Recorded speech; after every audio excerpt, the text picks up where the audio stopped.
Condenser unit freezing up is one of the most annoying problems that can totally wreck your air conditioning, so knowing how to fix it fast is clutch. Alright, so first off, you want to check the airflow, because if the air ain't flowing right, your condenser's gonna freeze up like crazy. Make sure your air filters are clean.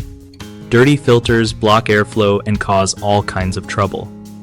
Next, clean the coils on the condenser unit because grime and dirt make it harder for the unit to get rid of heat, which leads to freezing. Another thing is to check your refrigerant charge. If it's low or too high, the system won't work properly and can freeze. You don't need fancy tools for some of this stuff. Just a vacuum or brush for the coils and a new filter if yours looks nasty. Don't forget to keep the outdoor unit clear of leaves, grass, and debris, since blockage can mess with airflow too. Also, take a peek at your thermostat settings. Sometimes setting it too low makes the unit work overtime and freeze up. Lastly, if you spot ice, turn off the system and let it thaw before trying again, because running it frozen just makes things worse.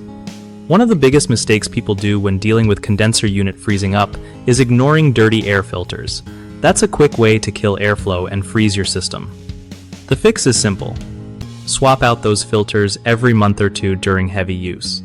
Another common issue is dirty coils, which trap heat and stop your condenser from working right.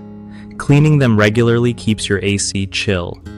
Lastly, a lot of folks don't check their refrigerant charge properly, which can cause freezing due to improper cooling cycles.